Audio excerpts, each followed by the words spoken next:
What? Hooray, clap, cheer. All right, let me see now. Wait a minute. We had the Velvet Underground, that's Lou Reed's song there. We had the Sex Pistols, and we had The Who, which is the intro that Bono asked for. Bono and Larry and The Edge are very welcome to the programme. Where's Adam gone? He's in the John. He's in the John, that's fair. With John. So, listen, you've just had about an awful lot of food, boxes of pizzas. So, maybe I should just play a record before I ask a question, will I? Tell us about T-Bone Burnett, Bono. I was just about to tell you about T-Bone Burnett. Okay, right.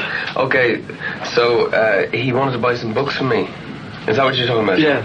Right. I was just about to tell them about T-Bone Burnett. Adam's just back. He's back. He's coming on the programme when? Next Friday? No, about 2 weeks' time. And Elvis Costello will probably be with him. The two of them are going out, you see, as the Card brothers. And he was buying books from me in New York, and he bought a book of Noel Coward's verse.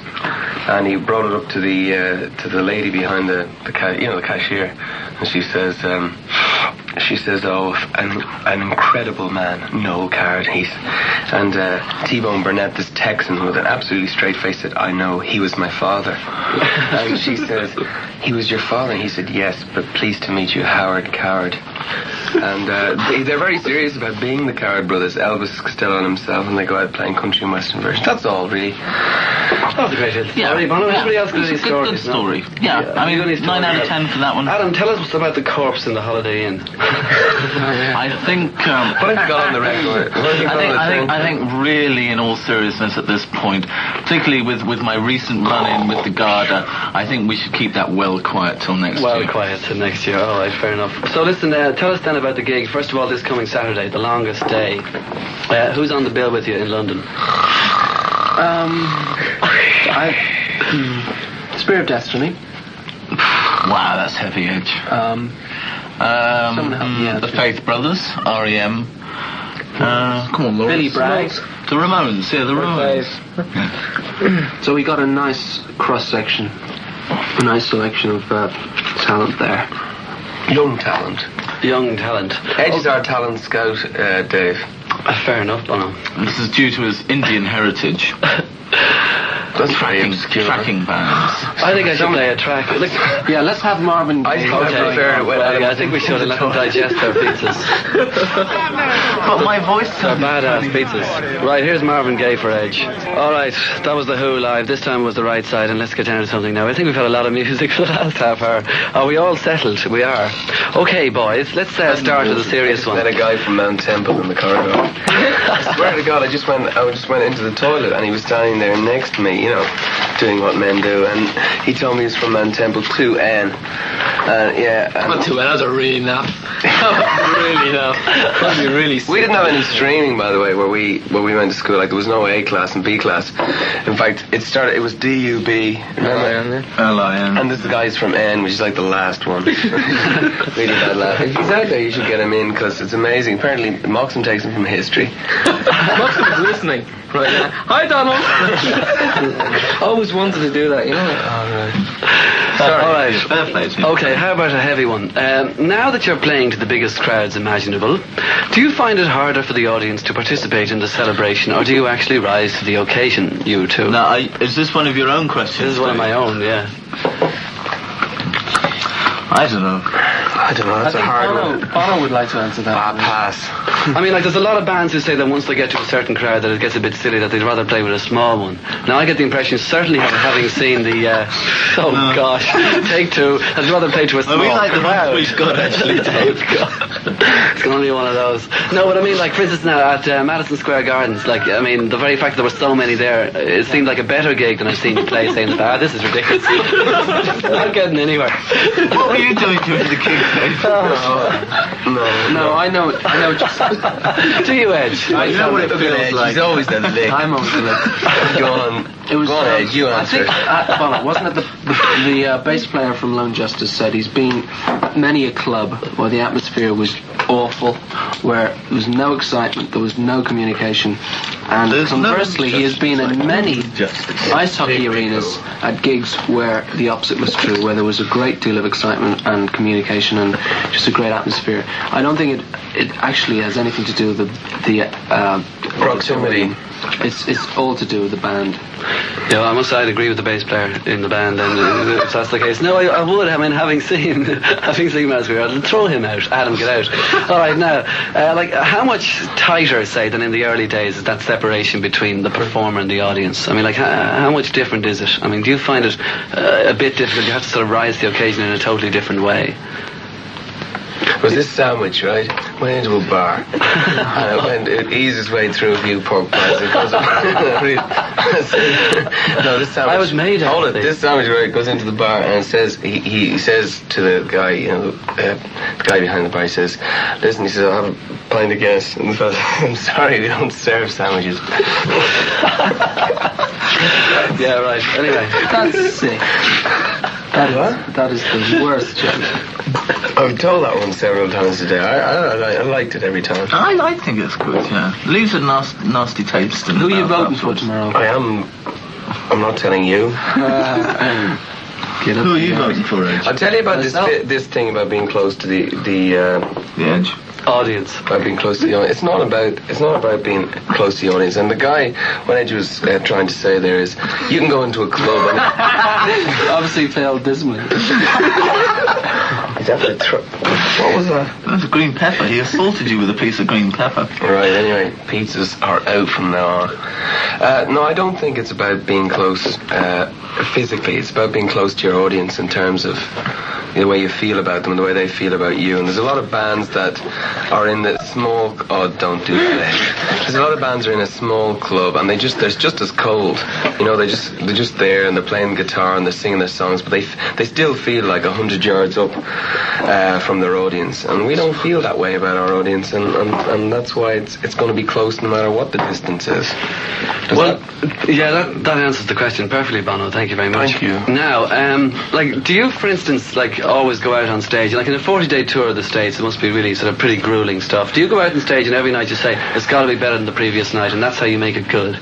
Is that the way you still have to psych yourself up and down? Bono actually gets us down, all sitting around in the dressing room, and he says, right, 101% Edge, and he points on and off the field. And we do 15 press-ups and about 35 sit-ups, and then we jog on the spot for about 5 minutes, and then we go out on stage. And if we're the last man to finish, we have to stand on our head for a while. There's a lot of people out there. They know us. They know us so well. They know the answers to those questions. Let's play some music. What a politician. Let's play some music. What about that, Ed? Gosh, that was quick, all right. That's The Light Pours Out of Me. That was from Magazine, and that was another one of Bono's choices. Now, let's talk about the last LP, The Unforgettable Fire. Is there any way that The Unforgettable Fire was sort of a combination of both Boy and War in some ways? For those sort of like, Boy was U2, War was sort of worldly matters sort of thing, and that The Unforgettable Fire was able to bring the fans from both of those together? I think it confused everyone, actually. I don't think it brought anyone together, because it was such a departure from what people were expecting.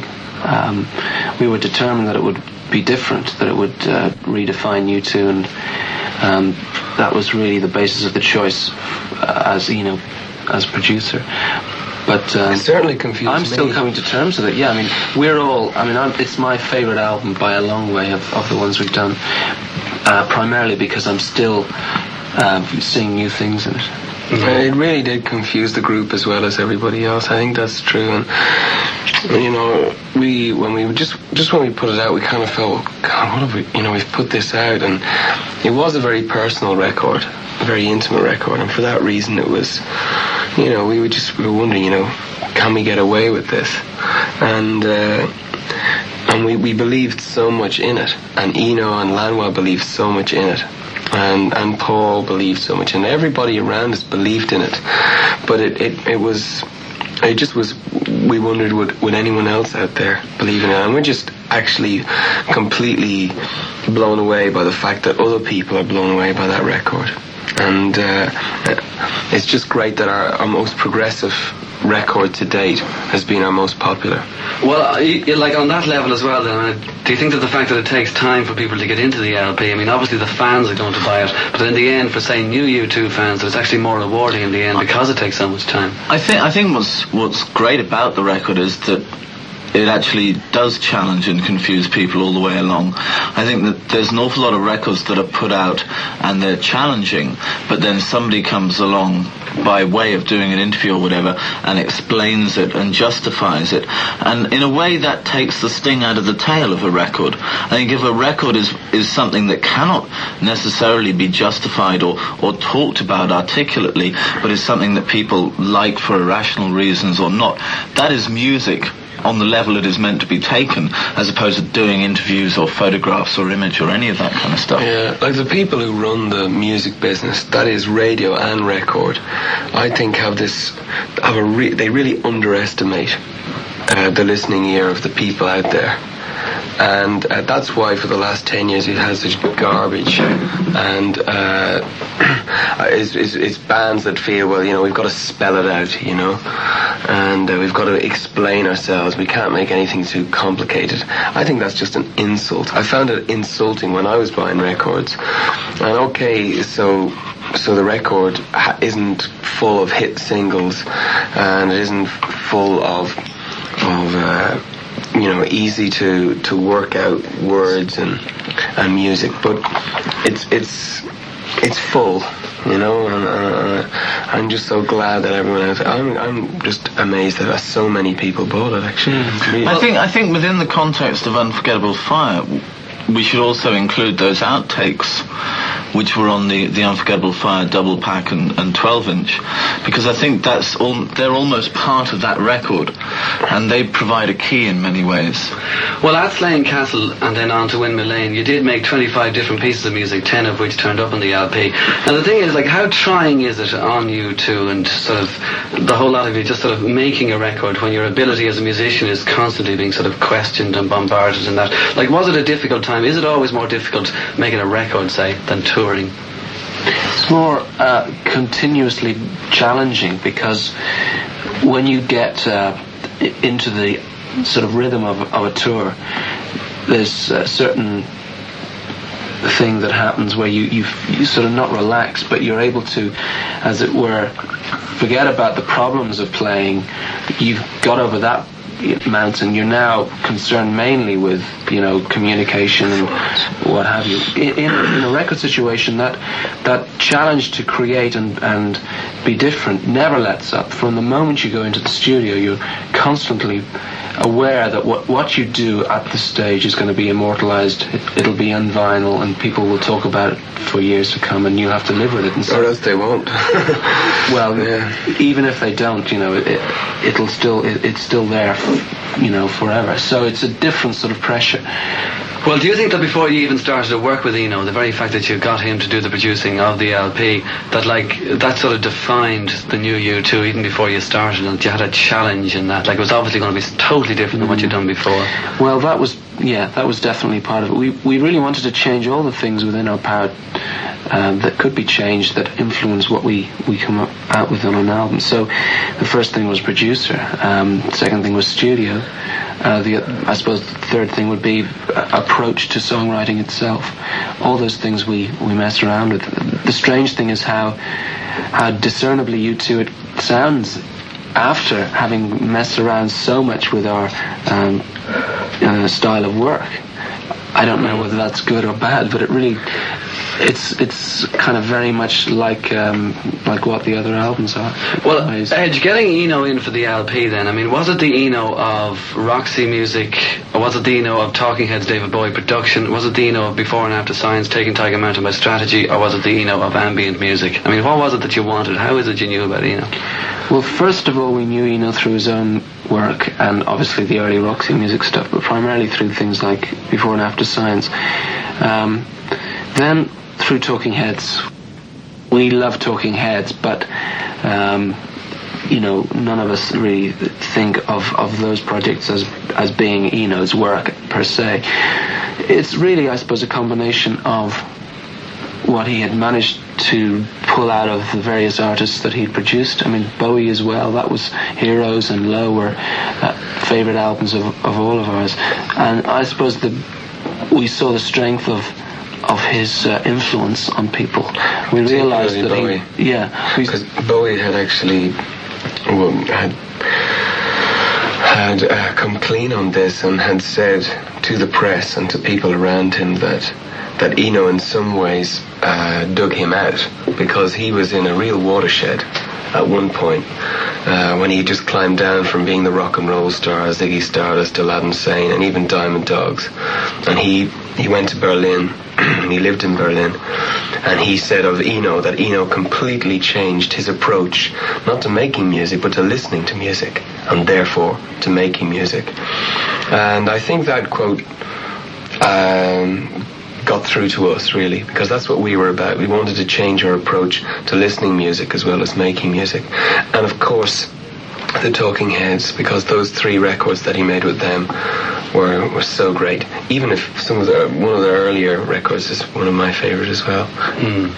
Love Goes to a Building, which we're going to play in a few minutes. Oh, great. But besides that, what about many years ago? Was there an Eno connection with you, Edge, when you were doing I Threw a Brick Through a Window?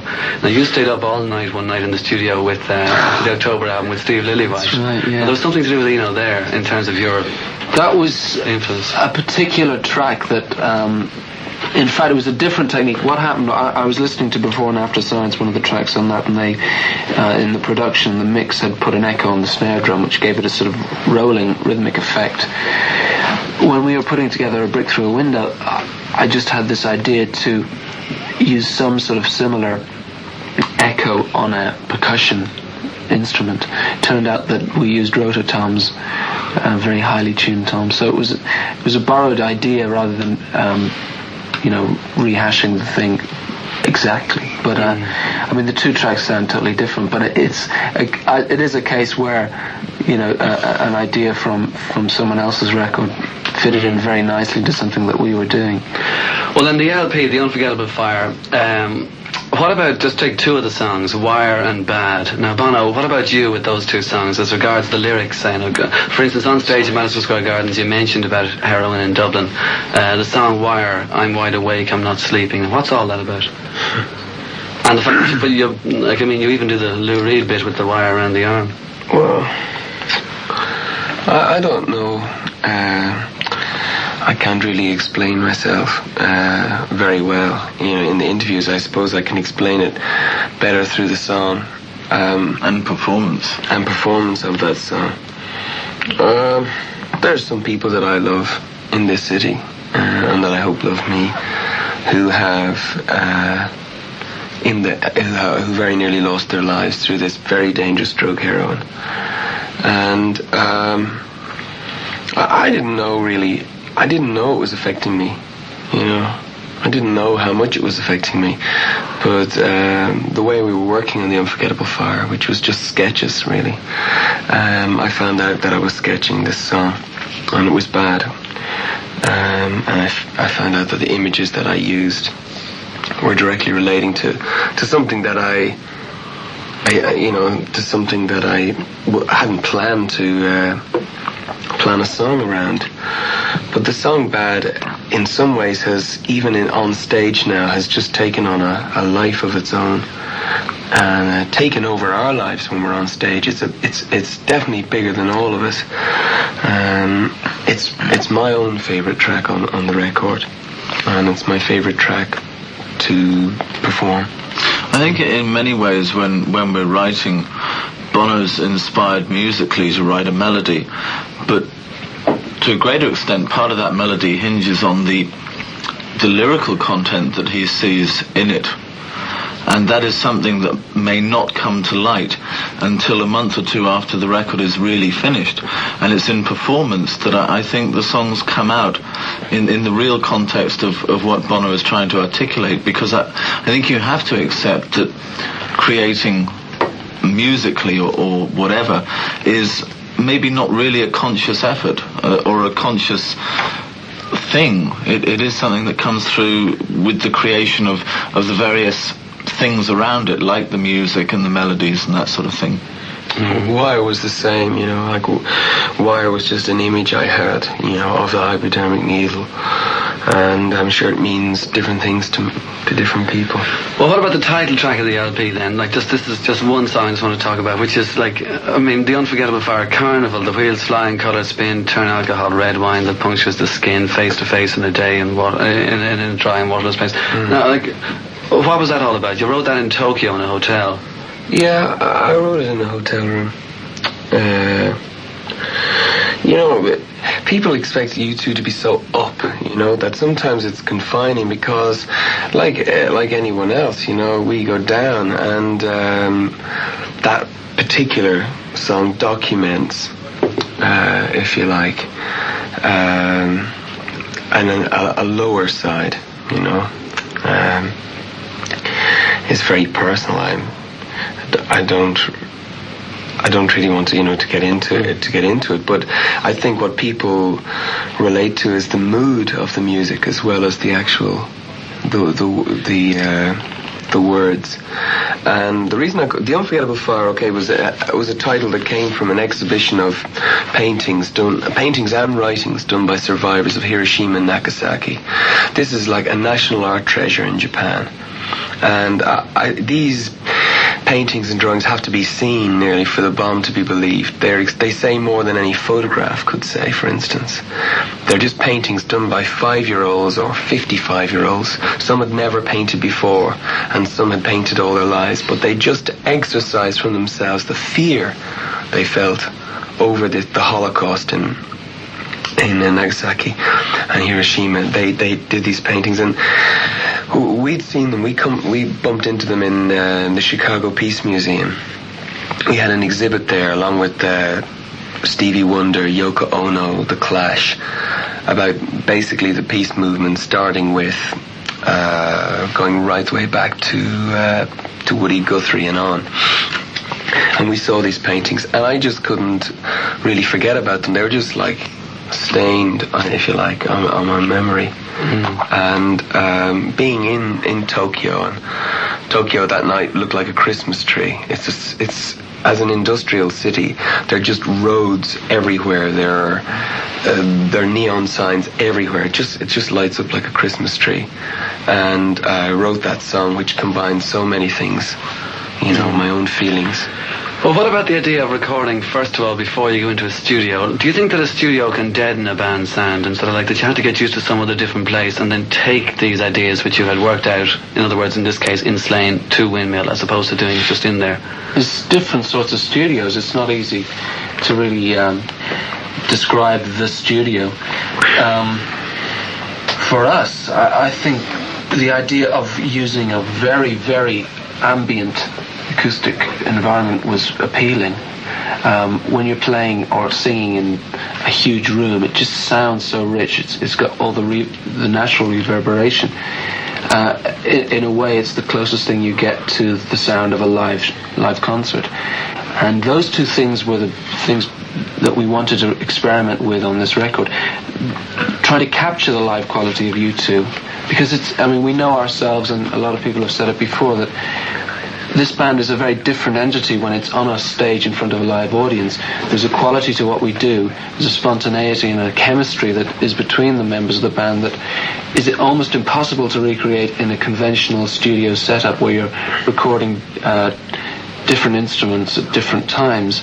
So we were trying to erode that sort of problem, at the same time getting some sounds that were natural, that didn't rely on technology to fill in those reverbs and ambiances. And that was really the reason why we chose Slane. Also, I suppose, because being such a different working environment, it meant that we were not comfortable. There's a real danger to being over comfortable in music.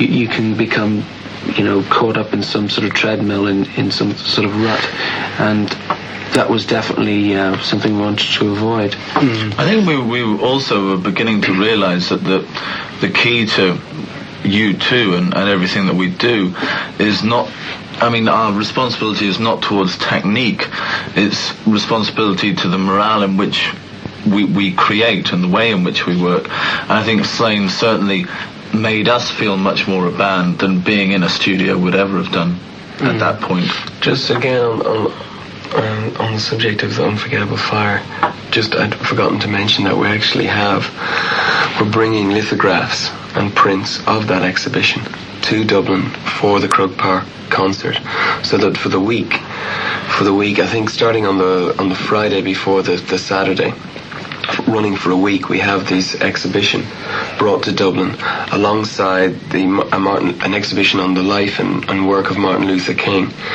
And this is we're collaborating with the Dublin City Carnival on this, and it opens in the Grapevine Arts Centre, and we're very grateful to the Grapevine Arts Centre for allowing this, because it just means that there's a lot of people coming in out of town for the concert at Croke Park, and people coming from Europe, from the mainland, and from England, and they'll get a chance to just see the city and see this exhibition. I'd forgotten about that. I think that's important to mention. Yeah. Well, what about the third LP, War? Do you think that people might have taken you for granted, like that they might have thought you might have been mellowing out in some ways if War hadn't been as powerful as it was? And was there a decision? There was definitely a pressure not to succumb to synthesizers and making polite, pretty songs. I think also there was a national identity in a way that there have been comments about calling us English, which we certainly are not. Regardless of the way I talk. Spoken as an Irishman.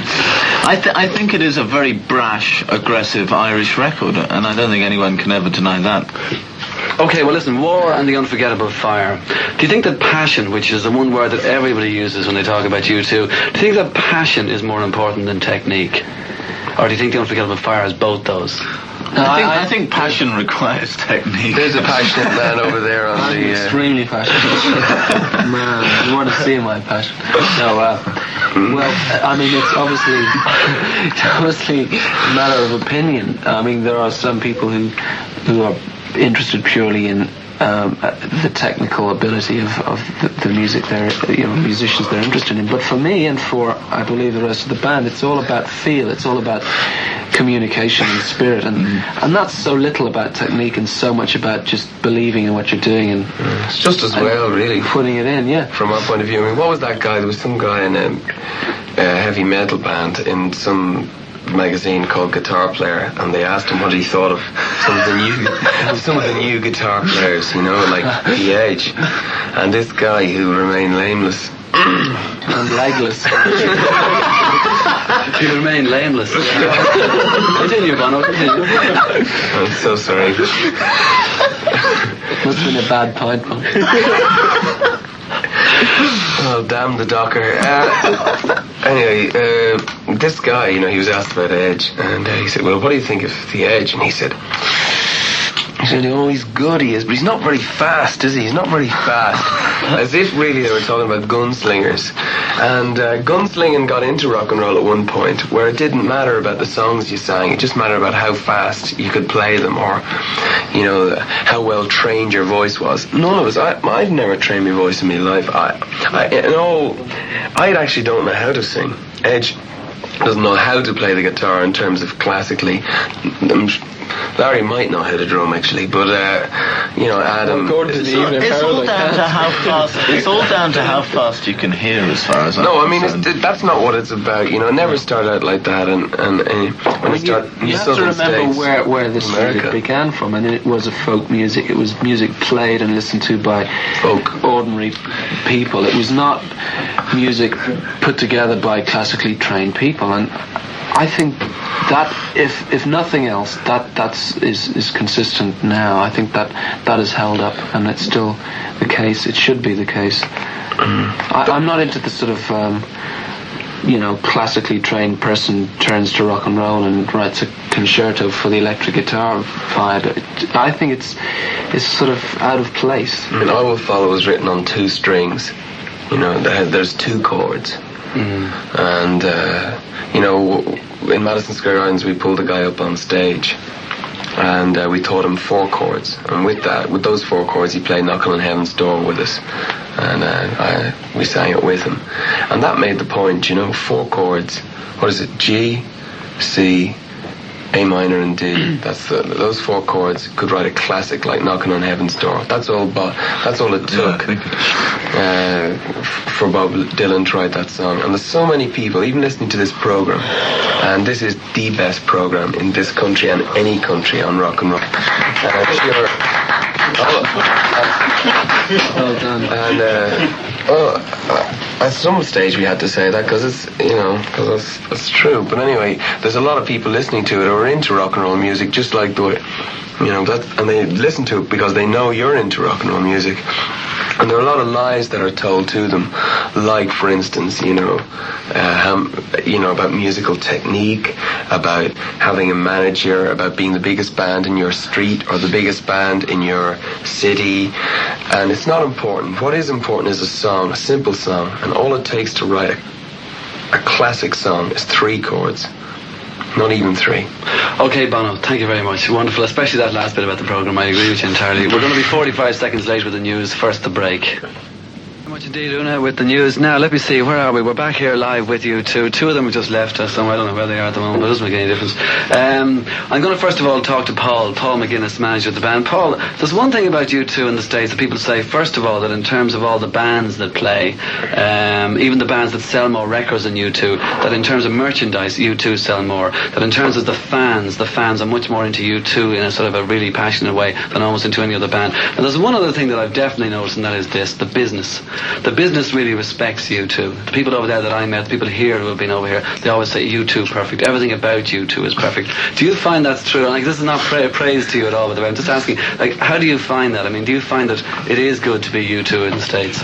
Yeah, it is great to be you two at this stage, and I'm very proud to be their manager. You two, I suppose, is what they really mean is that you two is substantial and a thing that is not going to be gone in 10 minutes' time. That's probably what they mean. And that suits the record companies and the theatre owners and the promoters and so on, because they would far prefer to deal with somebody who's going to endure. We are not enduring for their reasons, but that doesn't stop them liking the phenomenon, and I suppose that's what they mean. But does it go further than that as well? I mean, like, for instance, you were able to renegotiate a contract with Ireland Records recently. Now, it's not just because, I mean, in 1984, it's not just because you two are going to obviously be successful and sell lots of albums over the next 3 or 4 LPs. It's almost definite that they will do that. But it's more to it than that. I mean, it's prestigious almost. I mean, it's like sort of CBS having Bob Dylan or something back again.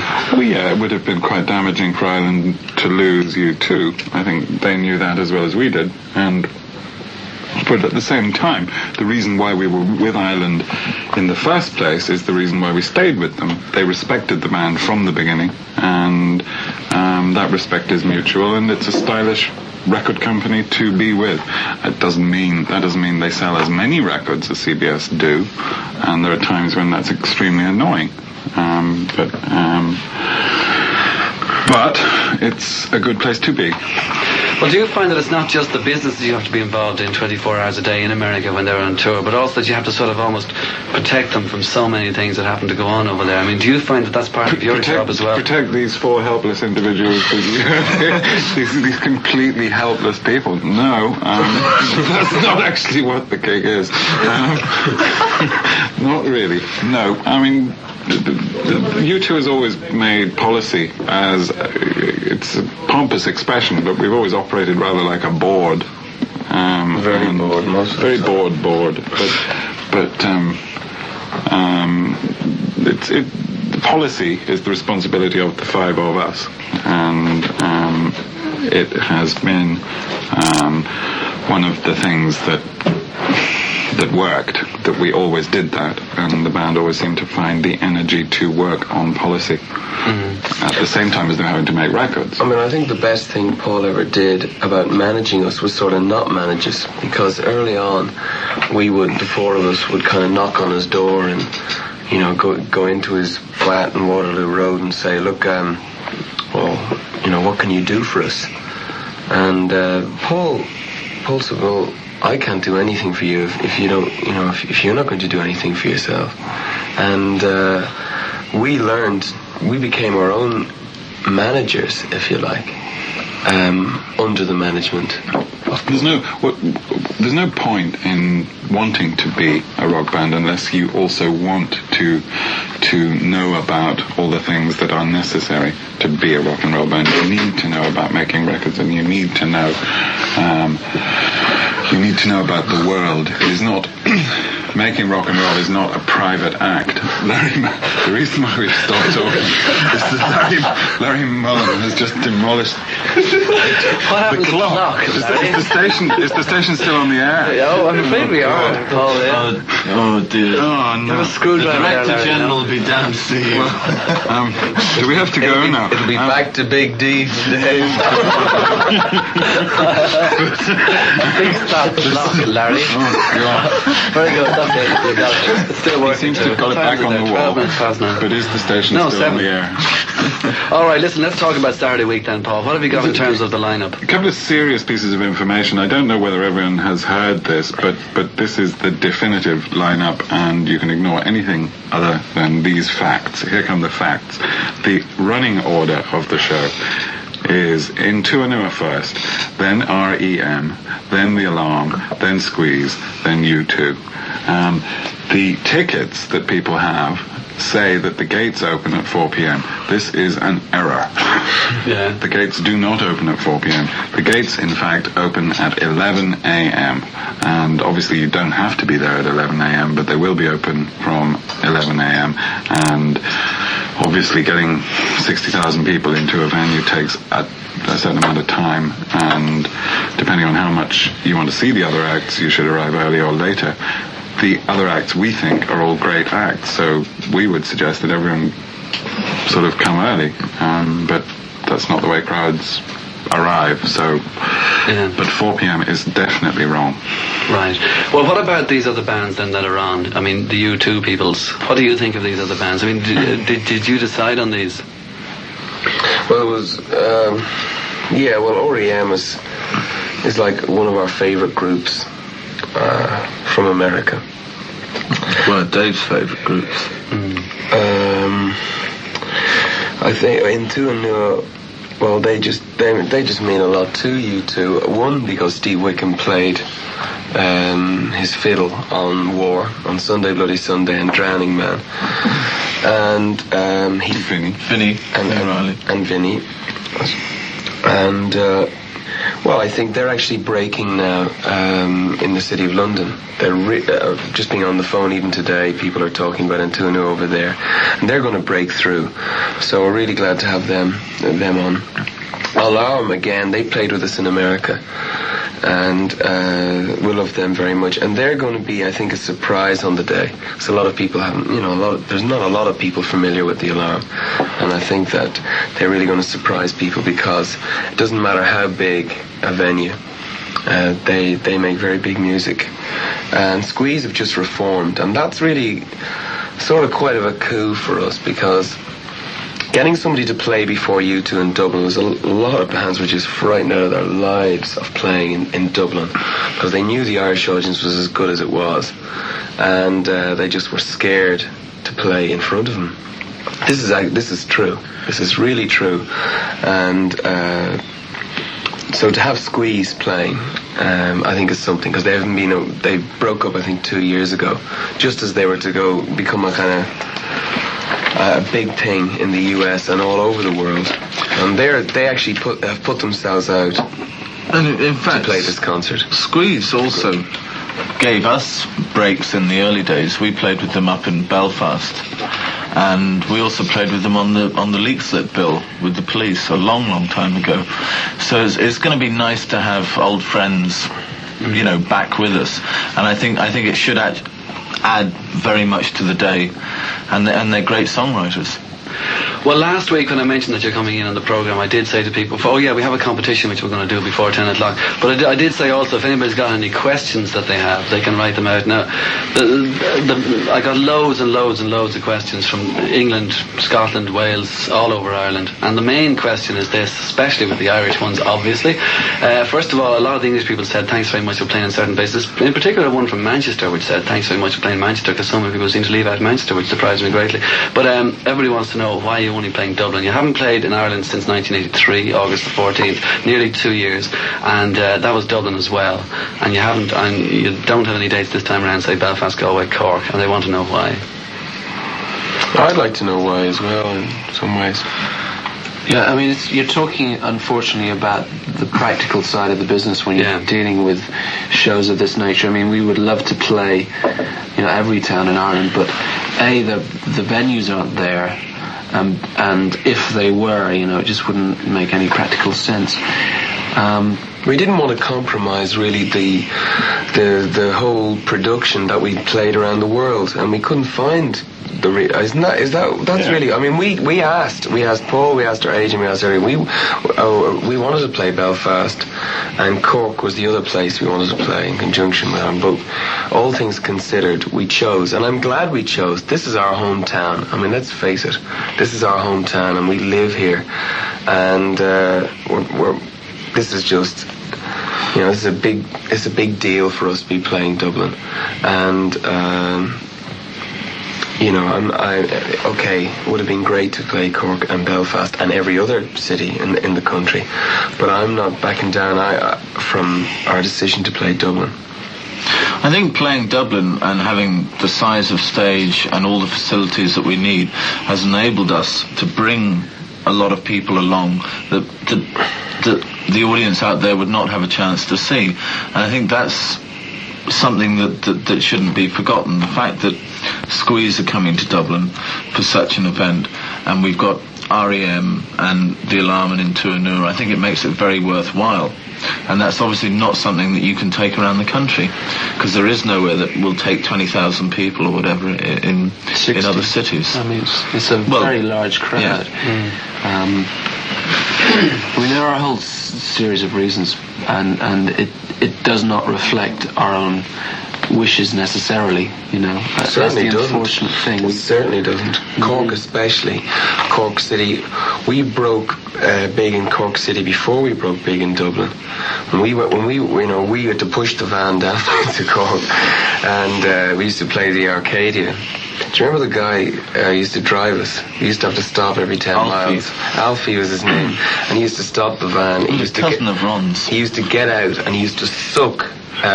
He used to siphon the petrol and suck it and spit it out like petrol in his mouth. And we used to get down to Cork, and the people in Cork just gave it all to us. And we felt like a band there. We really felt like a band. It was a big thing, and I think we really would have liked to play Cork. I mean, it just goes on and on. All the cities that are being kind of good to us. I'm getting into a very good mood. I hope I'm not going to be a pain in the arse telling everyone how much I love them. I mean, it doesn't take much a drink to get me drunk. But I'm drunk on this concert. I am drunk on this concert, and I'm It's a fact, though. Almost everyone who works for the band. Almost everyone who works for the band is from Cork. That's very true. Let's get a Cork man in here. Can we get a Cork man in here? Yes. Joe. Bring him in. Joe, the man with the beard. A word from a Cork man. I think it's very important to say that, right? Joe, take a seat over there. Right, the most important man. I was reading the RT guide. Yeah, go on. In front of stage is the man who does our sound, and the man who does more than our sound. He has a lot to do with the morale, and he heads what we call the Cork Mafia, which is a lot of people from Cork that make being in U2 really worthwhile. So I think you should ask him some questions about it. Tell us about Cork, Joe. How's it going, boy? That's just the food to find. A lot of people in Cork were wondering why they picked Croke Park. And everybody else was wondering why they picked Croke Park. And don't tell me it's because Larry played in the Artane Boys band there once. Not at all, no. Why did the GA pick Croke Park? Because... Why are we here? Because it's the most central point in Ireland. Everybody can get from A to B on a train. a bus, a plane, or a boat. We're not forgetting about Cork this year, so everybody in Cork, come to Dublin and we'll take care of you thereby. Perfect. Can't argue with that. Here's Talking Heads, Smith. Now tell us about Patti Smith, Bono. Why did we play Gloria? Actually, I played that song, Patti Smith, and the song that was before was Subterranean Homesick Blues. I played from, was it Taking It All Back Home? Bringing It All Back Home. Bringing It All Back Home. Played that for a girl called Sinead O'Connor, who I think is just the best singer there ever was. She's a... Tom McCoot. Yeah, she used to sing for a group called Tom McCoot, and she's going over to London just about to get things going for herself, and I just think she's something else. She also co-wrote the Take My Hand single for Into Anua. That's correct. Go this guy. You can't say it. It's good. But also the reason for playing Gloria, apart from the fact that we have a song called Gloria, and apart from the fact we know a girl called Gloria. Apart from the fact that Van Morrison wrote it, it's just Patti Smith really inspired us into being U2. And she started off with a very kind of anger towards God, I suppose. Just had a real anger, and she just exploded on stage. And then we're just watching that anger develop through various records, Radio Ethiopia, and on into Easter and Wave, where it seemed to come to some sort of conclusion. Again inspired us. Easter really gave us the courage to make a record like October. And I'm very pleased to hear that she's now making a record again, and her guitar player Lenny Kay was at Madison Square Gardens, and apart from the concert, that was one of the highlights to meet him. So I just wanted to play it. Well, what do you think about some people who might have thought, for instance, what I was saying earlier on about War, that War was just another rock and roll album, that people are looking for innovation all the time, and they don't realise that within rock and roll you can have that innovation. For instance, Bruce Springsteen, the same three chords were always rock and roll, and he's saying more than anybody these days. I mean, like, do you think that that's an unfair criticism if War was just a... Well, it's set against the time, you know. We had made two very atmospheric records, Boy and October. War was deliberately stripped bare. It was deliberately rock and roll.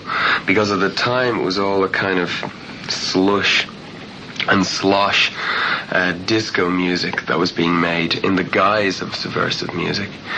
We also had Adam, I mean, as our secret weapon. The personification of the term innovation. Here's the man in Drowning Man who was playing 15/8 time signature against our 4/4. That's true. No, I think in many ways the whole point of making records people forget. You talk about making records for the street, but there's two streets. There's a street that journalists from the NME walk upon, and there's the street that the real people walk upon. And I think War was a record that put the noses of such people on the NME street out of joint. But I think it proved itself as being in touch with what people really wanted and what they were in tune to, and it spoke to people. And I think Bruce Springsteen has been making that point for years now, at least 10, if not more. Well, what about the whole thing about the pressure now? I mean, like the big top that you've reached that people say you have. Big Tom? No, the big top, which you mentioned the other day. We've never reached that. I mean, like, for instance, I talk to a lot of people now in New York at that time, and like, are you aware of a responsibility even that you might have, that people believe that sort of you articulate the alienation of young people and all this sort of thing? Oh, I mean, seriously. What are young... One thing I really used to just bug me, right? It just bugged me so much was whenever I heard the description young people, like programs for young people, you know, on television or on radio. What is a young person? Well, neither of us are that anymore. No, I mean, I just can't stand that. Young people. God, it used to make me sick, you know. Or, in fact, I think somebody was misquoted recently as describing our audience as, you know, well, the kids. The kids. I'm a kid. What a terrible thing to call an audience kids. I just can't get into this, you know. We speak for young people. I speak for myself, and they can speak for themselves, and they don't need us, but we need each other. Well, when Gareth Fitzgerald wanted you on his emergency unemployment committee, I mean, like, how about that one? Well, the reason I was there was on this committee was purely to make sure that when the term young people was mentioned, I could put my hand up and say, hey, I'm one of them, right? I mean, young people. God. Sorry about this. Is this a young person's program? No, this is the young person's That's the way that people probably in RTE think about this show. They probably think this is we have to have a program and play rock and roll music for the young people to keep them happy. Sure, Dave's the oldest swing. Well, 60,000 people, 65,000 people turn up to see Bruce Springsteen. 50 or 60,000 people are turning up to see U2, and that proves, and they're not all young people. Rock and roll music has grown up, and it's about time that people on radio gave it some space. And I'm sickened, for instance, to hear that the BP Fallon Orchestra seems to be getting smaller and smaller space on the airwaves, because next to this particular program, as I said earlier, was my favorite program on the air, and I'm really upset about that. And if Radio 2 is going 24 hours, I would have thought that it would give more space to rock and roll, not less space. So yeah, BP's program should be a good 3-hour binge on a Saturday night. Saturday, Monday, Tuesday, Wednesday. Well, every night. Yeah, that's the way I'd feel about it. Sorry, what question did you ask me to get that answer? I haven't a clue. It was about Gareth Fitzgerald's employment thing. But no, maybe Gareth is a disc jockey. Let's just go on to another question. Ed, you said once that the greatest threat to the career of U2 or any other band is financial success. That was before he got his American Express card. Right.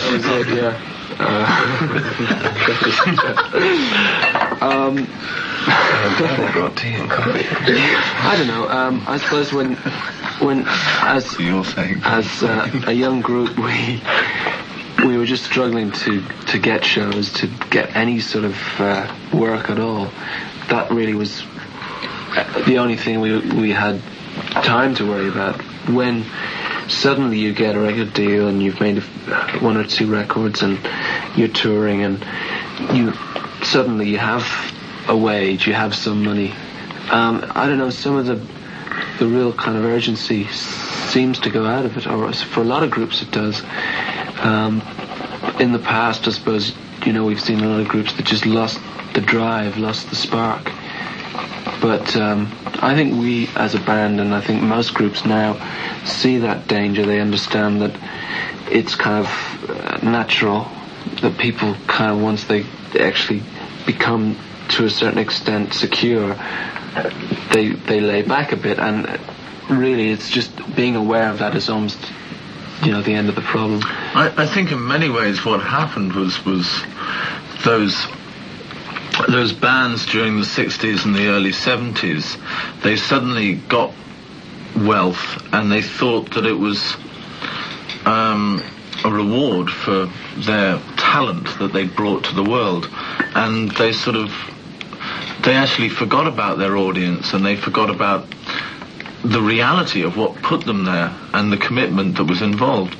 And I think these days with our contemporaries, people like the Pretenders, Simple Minds, Eurythmics, in many ways, these bands from out of the city who don't walk on Fashion Row or whatever, I think, having spoken to all these people concerned, I think they realise that the financial reward that comes in really is something that can flavour the quality of what you do, because you've got that much more freedom to invest in various ideas and pursuits that you want to follow musically. It's not something you squander on mansions or Porsches or whatever. And I think everyone has learned that lesson over the last 10 years. Well, Larry, what about you in terms of, for instance, do you think you've got past the point, say, where you feel you have to react to sort of not having a private life? If you walk down the street anywhere in any major city around the world, you're going to be recognised, right? Now, do you mind it in Dublin as much as you might mind it elsewhere? Well, You've asked the wrong person that particular question, because that only happens when he's wearing his Bono disguise. I actually don't have the same problem as maybe the rest of the guys do, because I go out a lot. I'm always in town, so people are used to seeing me around and don't usually hassle me. And especially in Dublin, people don't tend to hassle you. People tend to want to come and shake your hand or look for an autograph and all that sort of stuff, and that's fair enough. You find in some other countries, especially places like London and all that people actually do hassle. They sort of pull out of you and start to follow you. Over here, they don't generally do that, and if they do, you can say to them, listen, leave it out, and they will. But I don't particularly find it a real hassle. Like someone like Bono would, actually, but he's got this friend called Bernard, known as his alter ego. Saint Bernard. And the great thing is, this guy goes out as Bernard, and people still come up and say, how are you, Bono? How's it going? So it doesn't really work that well. But no, as I say, it's not a huge hassle for us in Dublin. It's more a hassle outside Ireland, which is great, you know. Yeah. Well, people know us for who we are in this city anyway, and in the rest of cities, Belfast, Derry, all the audience you have out there, it's the same situation. People, I think, when they're coming to Croke Park as well, people are coming. We're not rock and roll stars in that fashion. We grew up in the same streets they grew up, and I think they're applauding themselves as much as they're applauding us. That's the way I like to look at it.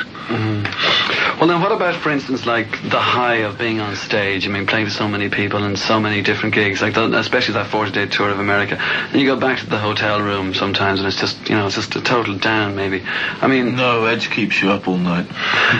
But like maybe like people will treat you sometimes now as a pop star rather than as a person when you used to meet them after gigs. No, I'll tell you, no money or nothing can replace what it is to have good friends. And when you're away from your good friends, that's when you're away from home. Now, thankfully, we've got good friends. We are good friends with each other, so that helps. But we leave a lot of people behind. And a lot of people that we've left behind are the very people that got us off in the first place. The very, very people that came to our first gigs when we played the Dandelion Market. There are many of them, and I include the Virgin Prunes in that, because when we formed the group U2, there was the Virgin Prunes and a whole set of people who, and I think at many points Virgin Prunes passed out U2 in terms of their music. This is when we were both getting together. And they came to our concerts and they yelled and screamed, and we went to their concerts and we yelled and screamed, and they were our good and our close friends. And as you leave home and leave such people behind and lose contact, that tears at you a bit. And you come home, you try to get things close, and you find that you can't get as close as you were. And this is compounded, of course, when you get to another land, another country, another city or metropolis in Europe or America, where everyone wants to be your friend, but not really your friend. And I really regret. We used to have 10 people sleeping in my room. We'd have people sleeping there at night. Fans that'd be outside the hotel, we'd bring them in, and we've got to know our fans. Our fans became our friends. And then we got to the situation where some of our fans expected us to bring them home, in the suitcase and unpack them along with everything else. And then, some people got upset, and then we got to the stage where hotels were giving us hassle, and you feel at times like you're getting cut off, really getting cut off. I got an amazing letter from a guy and his girlfriend. She's just had a baby, they're not married, and her name is Alison, and I just had a baby this week. And that letter I just sent to BP Fallon meant a lot to me, because it just meant that the music replaces us as people, because you can't get out and talk to everybody. You can't get out. I would, if I could, I would, but the music talks to people, and you get through correspondence, and you've got so many letters in here. Look at them, hundreds of letters, and we just have the camera in here for a second. And there are people out there that I consider them my friends. Well, do you find that the fact that you live in Dublin means more to people and less to people, sort of both at the same time? That's a very confusing question. No, but I mean, the whole fact that you live in Dublin is great. I think that the point really is, Dave. I think the point is that people respect us for the music that we make, and they respond to us in a different way to that they would respond to Duran Duran or whatever. I think there is a respect from the people that we meet in Dublin or anywhere else in the world, that they know that it's not a case of he touched me. It doesn't come down to that, so people don't relate to us in that way. It's much more important. I had a great incident. I was driving along in my blue Opel Kadett, as it was at the time. I was driving along just after the Bob Dylan concert last year, and I pulled up at the lights, and these two dudes were walking the traffic lights, and they spotted me in the car, and they came over. So I rolled down the window, and I says, how's it going? And this guy stuck his head in the car, could smell his breath. And he started looking around the car, as Dublin people tend to do, seeing what you're reading, what newspaper you had in that day. He says, how are you, Bono? I said, how are you? I said, I saw you up there, Slane Castle with Bob Dylan. And I said, yeah, that's right. He said, saw you up there on stage with Dylan. So you were singing with them there. And I said, yeah, that's right. He said, what the fuck were you playing at? I said, what? He said, yeah. He said, you were way off the mark there. He says, what got into you there? He said, you must be off your head, are you, to think you could sing alongside Bob Dylan and not be anything other than a Ger? And I just said, I think you're right there, mate. And he walked on his way, and I drove the car to rehearsal and got on with another day, and I wouldn't have it any other way, because this is the city we live in, and I love this city. All right, that's fair enough, Bono. I'll tell you what we're going to do. We're going to do the competition now. Do you want to take out three? The first three prizes are all 5 U2 albums. There's also another 17 prizes, I think, of the 4-pack singles and albums as well. But just do the first three for the moment. BP Fallon. I realise that. Can we get him in? Come on in, Bernard. Pick one out there, BP. He's my hero. David's been waiting for always. All right, Bernard. This is a competition, right? We want prizes, okay? No one will want to win. And the second prize is 2 of you. Heavy hand vibe into the thing now. Right. Authentic sound. Right. Noisy vibe. Listen to that paper, folks. With the worst sound. Right. So it's a beautiful reading vibe. It's picky here. Hold on, before you read out the winner, there's one very important thing. We've got so many entries that I just can't believe it. So for all those people who lost, I'm really sorry that you lost. And here are the three first winners. This is a Fermanagh address. So I read this out. I can read, actually. Go ahead, Bernard. From Patrick McCaffrey, I think, Shaw Road, FS. I don't know what that means. Roscoe, something or other, County Fermanagh, U2 competition answer, New Year's Day. That's right, that's the right answer. And it says Dave Fanning, it must be right. Right, this is one from Anne Birmingham, Finola McIntosh from Lower Mount Street. And they got the right answer as well. What was the question? The question was, Under a Blood Red Sky is a line from a U2 song. What's the name of the song? Pride. The name of the Pride. A lot of people said Pride. An awful lot said Sunday Bloody Sunday. New Year's Day is right. They wouldn't have found the answer. That's 2 winners. Let's get a third winner. Hey, look, somebody sent a brown envelope. Mind your tea there, Bono. It's going to fall over. Okay. So am I, actually. U2 competition, yeah. The line Under Blood Red Sky can be found in the song New Year's Day. This entry was sent in by Rachel Snap, 144 Gasworth Road, Macclesfield, Cheshire, in England. Hey, Cheshire, that's great. Do you really have a lot of people listening in from millions from England and Wales? Yeah. There, give that to Ian Wilson so he can put it away. So how many have we got? I hope we see her at Milton Keynes. That's where we're going on Saturday. That's right, yeah. We're playing a concert there in the Milton Keynes Bowl. It's kind of our English and Scottish and Welsh equivalent to Croke Park. All right, listen, wait a minute. We've all played songs we want to play. There's a million others here that I know you want to play, and you've just got this Simple Minds album down, Adam, I know. But I'm just going to play this one here because Larry asked for this one, and we're going to pick out the other 17 winners as well. Here goes. Oh, that wasn't cued in. Oh, there it is. Good man, Bruce. Take it away. There's a disco featuring our own Dave Fanning and BP Fallon, and it's on Friday the 21st of June at the new Napper Arms Hotel, Oldcastle, and it's between 11 and 2. County Meath. And it's... County Meath. County Meath. Of course, County Meath, everyone knew that. Of course. And it's a great cause, and I think everyone should dig deep into their pockets and be along. Starting with you, AJ. Oh, well, I'll be there, of course. It must also be a milestone, because it's the first thing that you've ever done free. Well, I don't think I get paid for this, actually. For no good reason, shall I? That was very loud. BP's thinking of his retirement. God, what a heavy vibe. Next week's. If I you're looking at me, am I supposed to ask the question? You're in charge, Dave. Conversation, the DJ jumps in. Are you going to turn Boland's Bakery into a museum?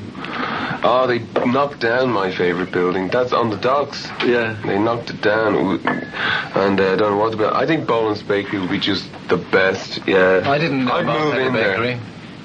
There. No, we're talking about Boland's Bakery. The gasworks, that's what it was, that big red building down there. It's really something. Why did you bring that up? I don't know, just why not?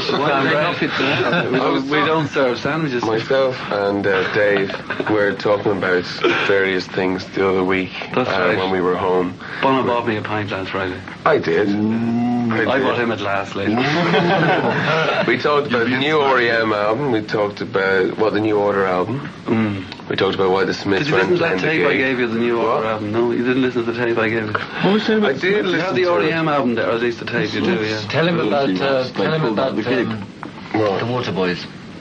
What about the Water Boys? About they've recorded this incredible song. Oh, yeah, Outfidels, which is the outtakes of Bob Dylan's last That's album. right.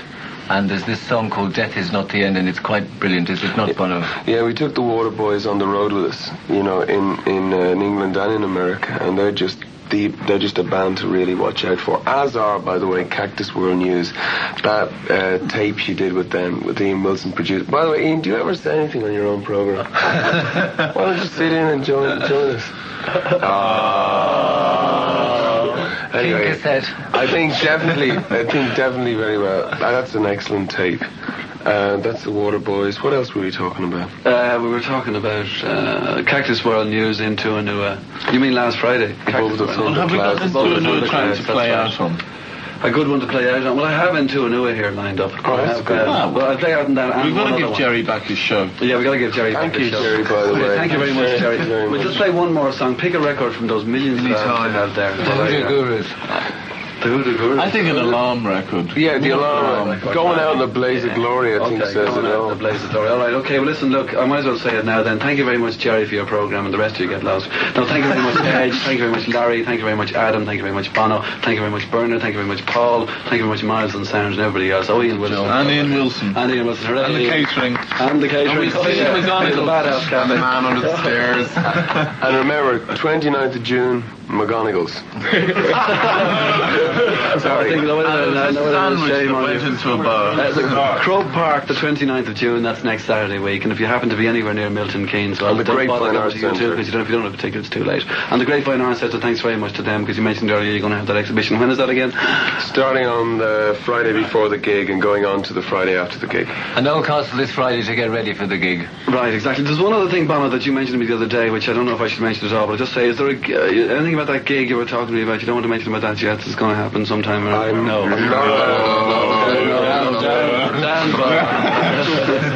Okay, right, okay.